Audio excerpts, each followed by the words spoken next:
What's up, duelists? SRD Duelist back at it again. Today, we got a sick opening and deck profile for you guys. Ooh, bet you can't tell what it is. Oh, it's like something came out today or something like that. Woo! Damn. So we got that nice Wave of Light structure deck right here. So today in this video, we're going to be opening one up, and I'm going to show you guys a budget build using only 3 of the structure decks. Hope you guys enjoy. Before we begin, like, subscribe, SRD Duelist forever. You know the John. I'm just going to say it again at the end, but we're just going to say it right now at the start as well. Just to get it in your head. You guys got to memorize this. Got it memorized like Axel from Kingdom Hearts, you know? Alright, so you get the nice little memes, you know, you get your little thing that tells you how to play the game. You get a little play mat made of paper. We're going to slap that over our Pokemon one real quick.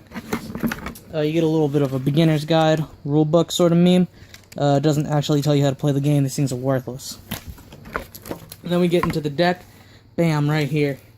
You already know. The card we all wanted is in here, dude. I'm going to show that off as soon as I can get this thing open. I swear they're making this plastic, like, tighter on the cards. Like, with every deck. And bam, that's what we wanted. The Duel Links advertisement. And as you can tell from the Eye of Anubis right there. That ain't focusing, whatever. That is an official Yu-Gi-Oh! Game card. You can tell, dude. So it's gonna top a YCS pretty soon. Alright, we're gonna show this off at the beginning too, just to get it out of the way. So we got a synthetic Seraphim token. You know, it's pretty cool. Let's just get that out of the way, because I hate showing those off at the ends. And we're gonna get started. So today, counter fairies, you know? There's a pretty cool deck idea. So how do you support it? Well, you give them a little alien called Eva. And yeah, this card is not that good, and I damaged it. So I damaged like all of these, but whatever. Eva's a pretty cool guy. He doesn't really do anything. Mark's messaging right now and throwing me off. But if you send to the graveyard, you can banish up to 2 other light fairies from your field or grave, and then search for level 2 light fairies, go to the number. So he just searches the heralds pretty much. Nothing too big, nothing too small. And then we got the Sacred Arknight Parshath, who is a really dumb broken card, and if you don't play him at least that one, you're a bad player playing a bad deck. This guy's really insane. He never dies. Allows you to get insane plus off of just playing the deck how it's meant to be played. Oh my god, he's so good. And then we got the Power Angel Valkyria right here. She's alright. She's the one that searches light fairies when you negate anything. She's pretty cool. Now we get into the really good cards. We got Sanctum of Parshath. This card's treated as Sanctuary in the Sky. You know how we do. You absolutely know how we do. This card is insane. Oh my god.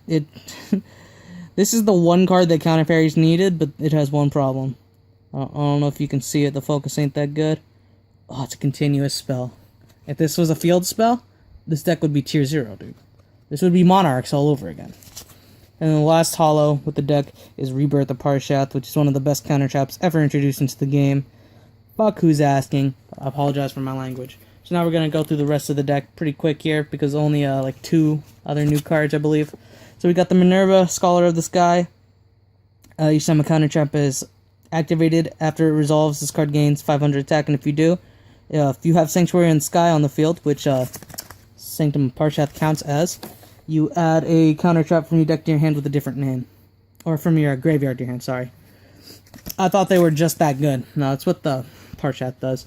And then we get into, you know, old fairy stuff, old classics like Neo Parshath, Air Knight Parshath, Meltiel, Harvest Angel of Wisdom, Bountiful Artemis, Lanyard, the Liberator, Guiding Ariadne is a pretty cool guy, Arcwood Christia, then we got Splendid Venus, Athena, Tethys, Hecatrice, Galen Duo, which is pretty cool. Nice to see that card get a reprint. Nova Summoner, Honest, and then we get the Herald of Orange, Green, and Purple Light. And then we end with 3 other monsters. We got a Guiding Light, a DD Sprite, and a Hanewada. So, they just really wanted the shit out fairy cards in this deck. Because, who playing this? Who liked that shit? So then we go on to the spells. There's very few spells in this deck. So you got the Sanctuary in the Sky, you know, you gotta have it. Cards from the Sky, pretty good. Celestial Transformation, Valhalla, Hall of the Fallen, and probably the best reprint in here is Ties of the Brethren. This card was begging for a reprint. I remember when this hit $15 at one point, and everyone thought the world was over, dude. It sucked so bad. And then we got Light of Judgment here for a trap. Miraculous Descent. Synthetic Seraphim right there. I had no idea this card existed, but it's actually super old. Divine Punishment. Dark Bribe. Solemn Warning. Ultimate Providence. Drastic Drop-Off. And we end with Recall, who replaced Solemn Judgment. R.I.P. The Dream. When's it coming back? So, you know, it's a pretty standard deck. Pretty cool. So, give us 1 second. We're going to swap right on over, and I'm going to show you guys the budget deck build with just 3 structure decks. Alright, folks, and here we are. 40 card budget build. We're just going to get right into it. So, we play the 1 copy of the Sacred Arknight Parshath. I just think the card's too good not to run at all. I see a lot of builds playing it at 1 or even none. I would opt to play 2, but with a budget build, I don't see the room for it. You kind of need to push more to get the cards you need, so I opted for a couple cards that you probably wouldn't see too often. We got 1 copy of the Power Angel Valkyria. That's all you really need. Ties of the Brethren gets it out real easy. It lets you search off of it. It's just a really simple card. We got 3 copies of Guiding Ariadne.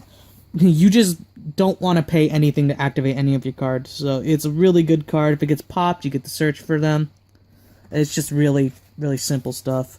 Minerva, Scholar of the Sky, we play 2 of her. She's really simple. It's really good for the counter trap recursion. Simple is going to be a word you hear a lot. This deck takes a lot of skill in just knowing what your cards do, but the plays are very, very simple. So this is just the graveyard recursion, allows you to get your stuff back. It's real simple. 3 copies of Bountiful Artemis. You already know, drawing cards is a really, really, really good.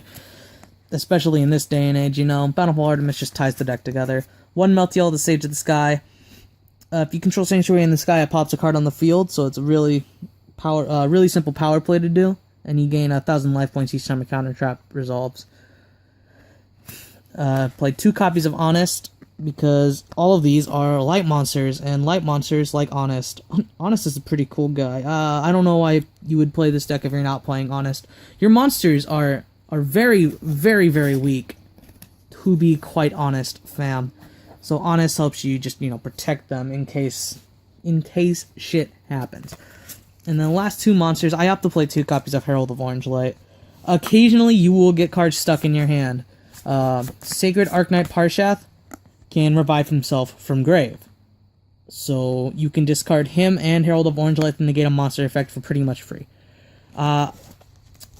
When you get up to like a higher playstyle, you could take it down to 1 or even none.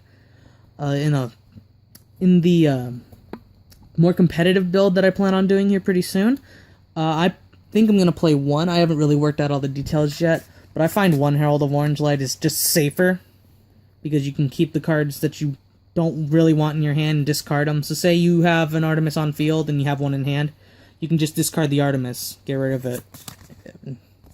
Herald of Orange Light is a really powerful card, is what I'm getting at. Another thing to keep cards in hand. So we got 3 cards in the sky. This is the real only draw card in this deck, at least in the structure deck version. Cards in the Sky is a very good card, and it combos very well with Ties of the Brethren, which is you're going to see next. So you banish Light Fairy from your hand and draw 2 cards, and you just can't special summon or conduct your battle phase during that turn. So it's basically just a gimped up card of demise, honestly. But in a budget build like this, you play both this and Ties, because you do what you gotta do sometimes, you know. In the competitive build, you're either gonna see just Ties or just card of demise. I haven't really decided yet. So you got then, you know, the 3 Ties of the Brethren. Target any of your level 4 Light Fairies, bring out everything else that you need for 2,000 life points. It's really just a dumb card. And then we end with 3 Sanctum of Parshath and 1 Sanctuary in the Sky. So that's pretty standard from what I've seen. And then onto the trap lineup, you know, really hefty amount. So we got 3 Divine Punishment here. Just negate anything if Sanctuary in the Sky is on the field. 2 Drastic Drop-Off. I'm probably playing these even in the more competitive build. I don't see why you would not play this card. It's just a very, very mean card. When everything adds nowadays, you can just force your opponent to neg so hard. You go first against spirals, they're like, oh dude, yeah, hell yeah. Well, first of all, they probably scoop because you're playing counter fairies and you're just going to stop everything they do. But even if they don't, and you have the drastic drop-off, no one's going to see it because no one plays it. I don't understand why you wouldn't play this card, even at 1. Like, it's just such a good card. 3 Rebirth of Parshath. You know, summoning Parshaths is just really, really good. And negating everything for just revealing a trap in your hand. The card is just so dumb. 3 Recall because it's Budget Strike. That's pretty much all it is. Your opponent draws a card, but whatever. A Solemn Warning because it's Solemn Warning. And then we play 3 Ultimate Providence because it is Solemn Judgment. And with Guiding Ariadne, you have no cost, so you just negate anything you want for free. So that's it, guys. 40 card budget build. I hope you all enjoyed this video. Slide for Red Duelist got more things coming down the pipeline. You already know. We got the competitive version of this deck coming out here pretty soon. As soon as I can find my SRD. Where you at, home dog? I know you're here somewhere. I've seen you like last week. Come through. I really miss my ninja. Oh, that's so good. Alright, but anyways, guys, Slide for Red Duelist signing out. Like, subscribe, Slide for Red Duelist forever. We'll be seeing you. Peace.